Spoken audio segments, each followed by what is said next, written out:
Hi. Good to see you all. Good to be here with you all. Um, Tonight, I'd like to talk about Sampajañña. Sampajañña, and Sampajañña is a Pali word.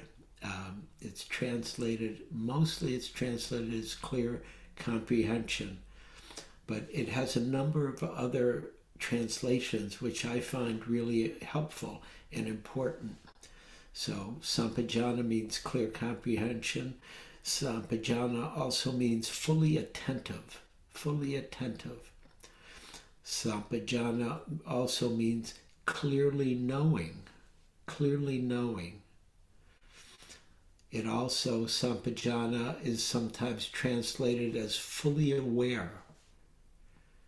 So I hope you can hear how all of these become part of what we're doing here when we're practicing both on the cushion or as in our meditation, but also off the cushion. This becomes part of being mindful.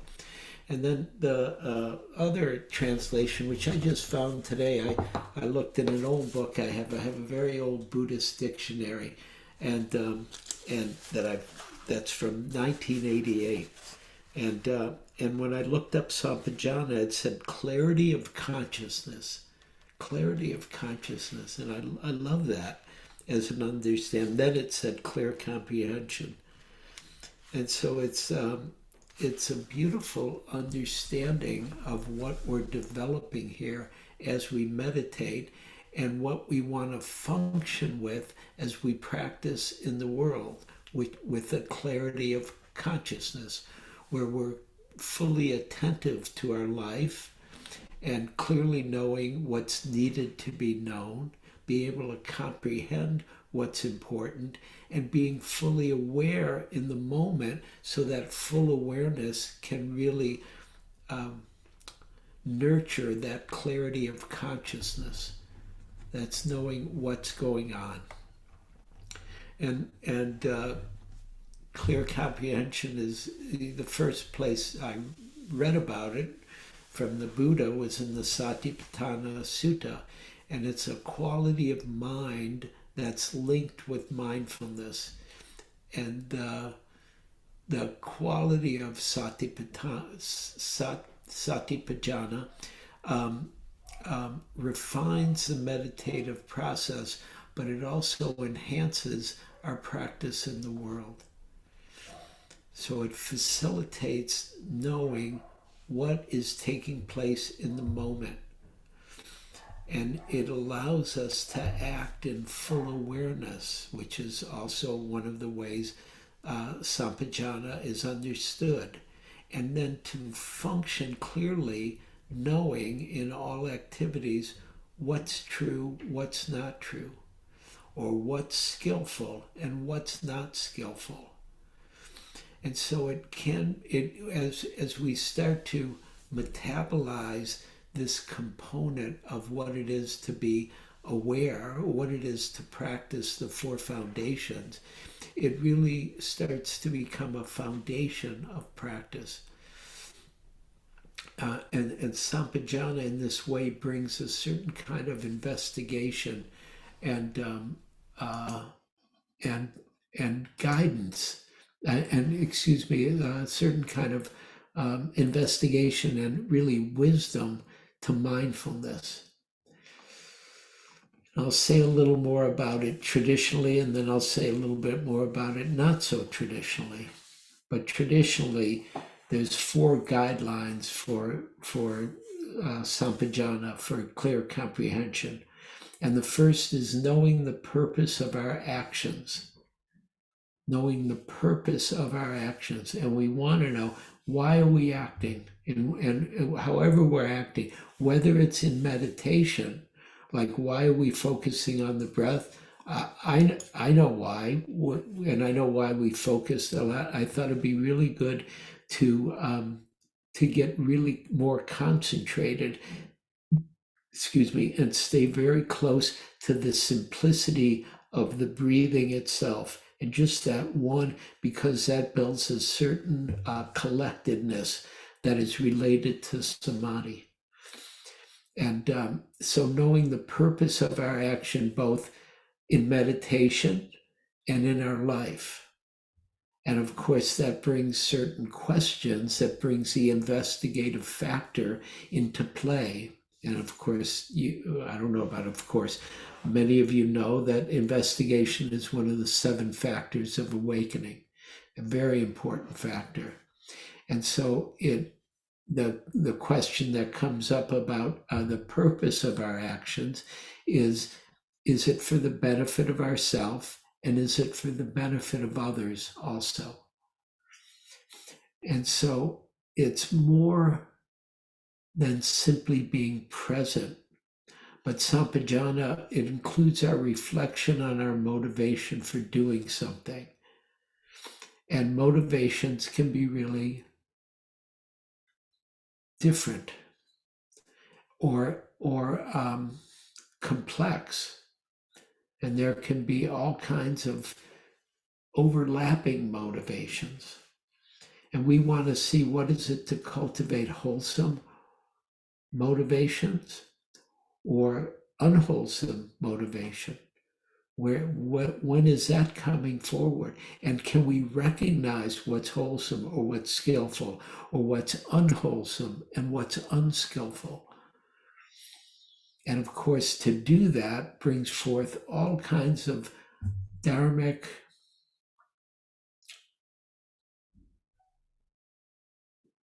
brightness, because it calls for an interest in our experience and a clarity, and also an honesty to see what is our motive and also what's behind our motive, and what is wholesome and what is unwholesome.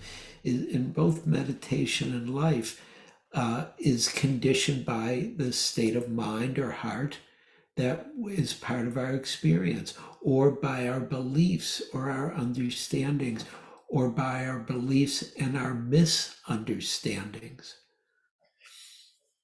And I saw a quote from Sayadaw U Tejaniya that was sent to me yesterday or the day before. He said, why does a wholesome mind arise? Why does an unwholesome mind arise? What is this unwholesome or unwholesome mind? Why does a wholesome mind decrease or fade away?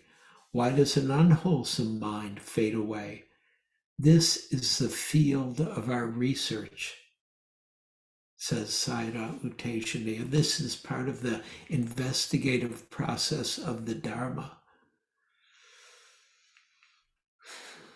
So this clear comprehension, knowing the purpose of our actions, is it a benefit for ourselves and others?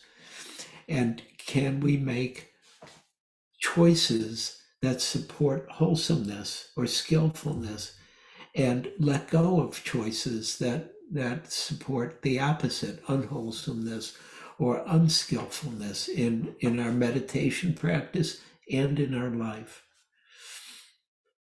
Because it is possible that we can continually learn to make wiser choices in this moment, because each moment is brand new. And we have that beautiful gift from reality to be alive and to have the opportunity to see what's true now, and how do I want to respond, and what might be skillful and what might be unskillful in how I might respond to this moment. Thich Nhat Hanh said it this way. He said, Buddhism is a clever way to enjoy life. It's a great line. Buddhism is a clever way to enjoy life. Happiness is available. Help yourself to it. And it points to the proactivity of Dharma practice. It's not just passive. It's not just receptive. Receptive is very important for understanding what's true and seeing clearly what's here, having clear comprehension. But it's not just passive. So part of the reflection that comes with Sampajañña is on motivation. And motivation opens to deeper motivations, which is bodhicitta, really, are really seeing we're practicing for ourselves and we're practicing for all beings. We're practicing for others. And it's really important to start to taste that truth of what we're doing here in the Dharma, at SFI, at Spirit Rock, in our lives, on retreat, at home, living our lives. And the Dalai Lama, who is, he's a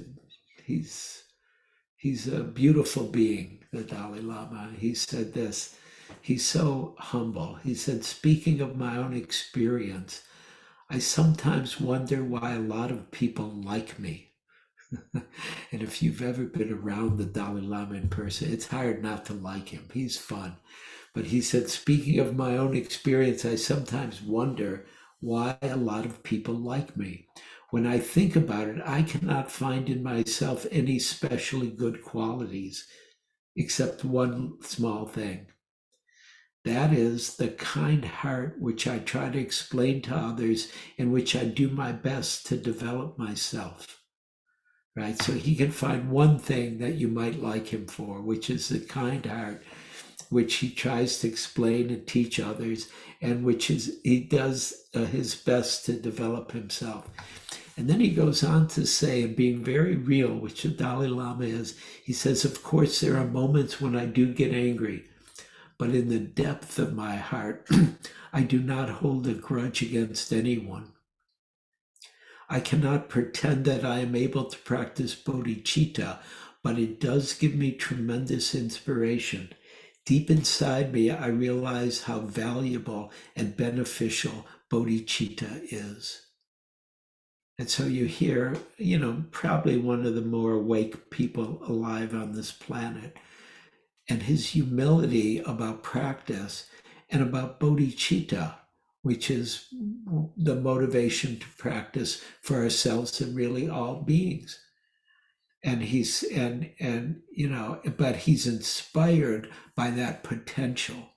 And so we don't have to use something like bodhicitta to judge ourselves or beat ourselves, because it's part of the practice very clearly in the Tibetan tradition, but it's also very clear in the tradition that SFI comes out of, which is the Theravadan tradition, which is there's an altruistic motivation in the Pali Canon, which is the teachings of the Buddha, of the elders, the oldest known teaching that's been existent since the time of the Buddha, right? In the Pali Canon, there's all these encouragements to practice for one's own welfare and for the welfare of others, is how it's put in the Pali Canon. And it's the same heart, it's the same heartfulness, the wish for our own well-being and the wish for the well-being of others.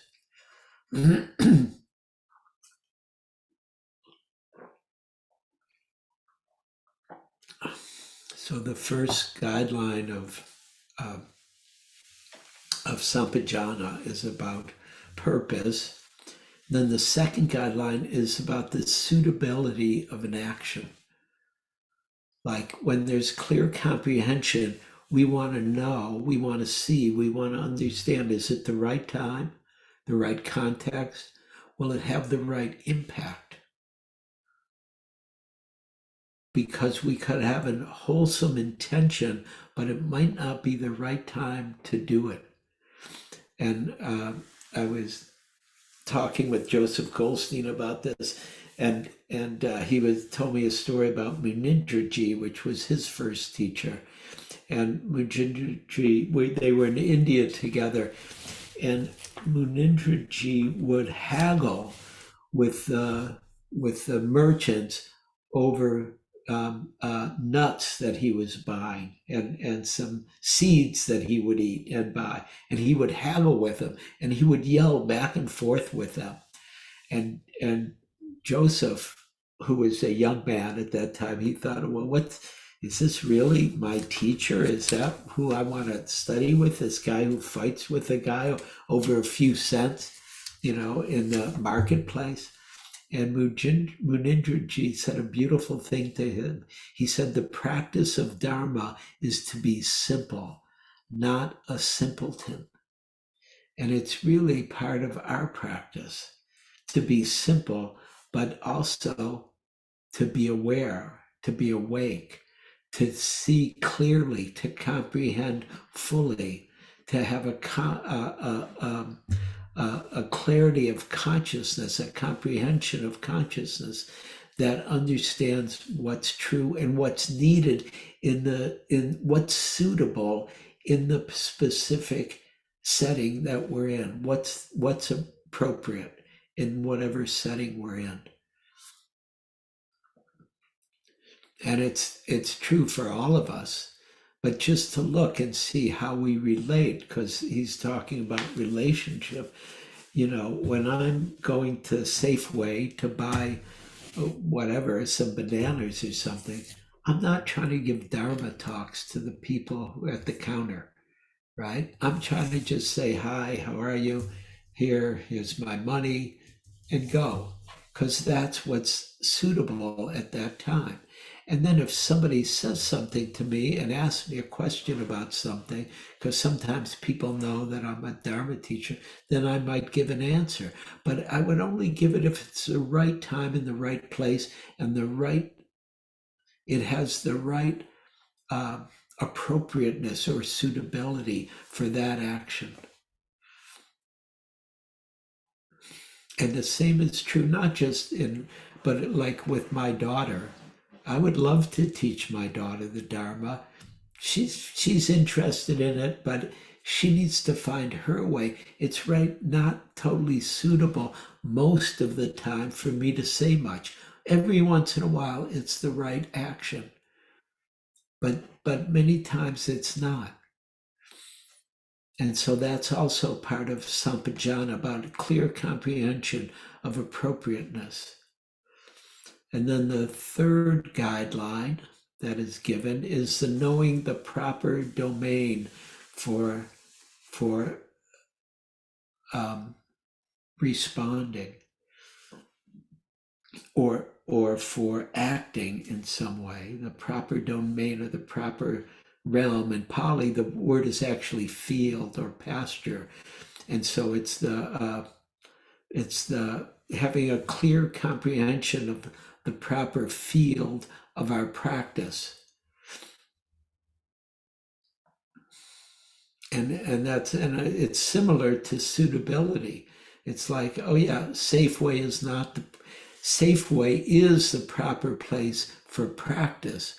And my daughter is also the proper place for practice, but it's not the proper place for me to teach, which is different. So the proper domain. And so what does it mean, proper place to practice? And classically it means, when are we just lost in thinking and feeling and reacting and things like that, instead of being mindful of thinking or being mindful of our emotions or being mindful of our intention or being mindful of our motivation, instead of just acting and reacting to things. So part of what this means about the proper domain is not to get lost in sense experience, but be mindful of it. Be mindful of our senses. Be mindful of our feelings. And so then the improper domain is being lost in the five senses of really six senses, but smelling, tasting, touching, hearing, seeing, feeling, cognizing. It's all happening, and we get lost in it. And the proper domain, or the proper the embodiment of Sampajañña, means that the four foundations of mindfulness are present, so that we're ardent, clearly knowing, and mindful of the experience that we're responding to. And the last guideline that we're encouraged to be aware of in Sampajañña is called clear comprehension of non-delusion. Right? Because delusion is a distortion of our perception. And the main distortion that is talked about in Buddhism is called Sakyaditthi. Sakyaditthi. And Sakyaditthi is the identity view of I, me, and mine. And it's a very tricky component to be aware of and start to practice with, because the way people interpret it in a slightly unintegrated way is to say there's no self. And what it means is that there is an ego self. We all have a self. That's an egoic self. That's very normal. But also, we see that behind everything, behind the five aggregates of seeing, feeling, tasting, touching, behind, form, feeling, perception, formations, and consciousness, there's nothing there, actually. It's all doing itself. And it's the wildest thing. And that's why it's hard to know. That's why there's a lot of distortion of perception, or what's classically called delusion, right? Thoughts, sensations, emotions, we identify with the observer even, as if that's me.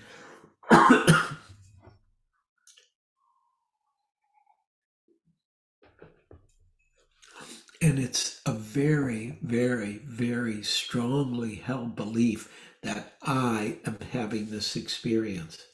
Everybody get that? Everybody, it's very normal. It's not a bad thing. It's very normal.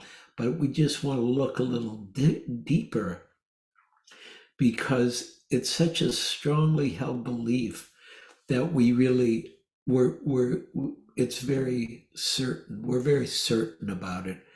And somebody told me this aphorism. It said, certainty is not an indication of truth. Certainty is not an indication of truth, even though it feels like real, like, oh, I'm here. I'm the one who's seeing, I'm hearing, I'm thinking, I'm feeling. And yet that's what we're taught from day one. Oh, you're thinking, you're feeling, that's your body, your sensations. And on a relative level, on a conventional level, that's true, that's normal. But there's another level of reality that the Dharma is gifting us with and pointing us to, that it's a little deeper, that it's all happening on its own. And the I or self or mind behind the experience, that's just a certain very deeply rooted perception of ourselves that we want to investigate. And in the text, the Buddha says to see with proper wisdom, this is not I, this is not mine, this is not myself. It's all life happening spontaneously. And we can't own it, is maybe the easiest way to say it. And also, we can't control it. We can have skillful input to it. We can see and act with wisdom. And I'm going to say one more thing about Sampajañña, because it's somewhere else. It's in the Four Foundations. I guess I didn't even read it to you. I should read you. Here's the beginning of the Four Foundations. What are the four? It's the introduction. The Buddha's introducing this, the direct path for the purification of beings, for the surmounting of sorrow and lamentation, for the disappearance of pain and grief, for the attainment of the true way, for the realization of nibbana, namely the four foundations of mindfulness. And then he says, what are the four? Here, bhikkhus. And a bhikkhu is anybody who's a sincere practitioner of this path, which means all of you, right? And a bhikkhu abides contemplating the body as a body, ardent, fully aware, and mindful. And then he goes on, he continues, one abides contemplating feelings as feelings, ardent, fully aware, and mindful. One goes contemplating the mind as mind, ardent, fully aware, and mindful. One continues contemplating mind objects or dharmas as dharma, ardent, fully aware. Fully aware is Sampajañña. And so it's right there in the beginning of the four foundations of mindfulness. And then it's also, as you go into the first foundation of mindful of the body, there's a whole section on clear comprehension or Sampajañña. But it's also called, that section in the book that I'm looking at from Bhikkhu Bodhi is called full awareness. One who acts in full awareness. And then he describes it this way. A bhikkhu, a practitioner, is one who acts in full awareness when going forward and returning, who acts in full awareness when looking away and looking ahead, who acts in full awareness when flexing and extending one's limbs, who acts in full awareness when wearing one's robes and carrying one's outer robe and bowl, who acts in full awareness when eating, drinking, consuming foods, tasting, who acts in full awareness when defecating and urinating, who acts in full awareness when walking, standing, sitting, falling asleep, waking up, talking, and keeping silent. And it's beautiful. It's a beautiful understanding of what Sampajañña is. It's full awareness of each moment. It's clearly comprehending each moment. It's fully knowing what's happening now in this moment. It's having a clear comprehension of consciousness. Or it's as in this book, it's a clarity of consciousness that we're abiding in and living from at the same time. Boy, I love seeing the dogs in your room. That's great. And anyhow, I'm just going to finish, but that section that I was just reading about full awareness, going forward, moving one's limbs, wearing one's clothes, full awareness, eating, drinking, consuming food, going to the bathroom, one acts in full awareness when walking, standing, sitting, falling asleep, waking up, talking, keeping silent. It goes on, and the end of that is in this way, one abides contemplating the body as a body, or feelings and feelings, or the mind in the mind, or dharmas in the dharma, both internally, externally, both internally and externally. One abides contemplating, I'll just use body, as it arises or as it vanishes, or abides contemplating the nature of the body arising and vanishing, or else mindful that there is a body is simply established in one to the extent necessary for bare knowledge and mindfulness, and one abides independent. One abides independent, not clinging to anything in the world. This is how a bhikkhu abides contemplating the body, feelings, mind, dharmas, moment by moment by moment.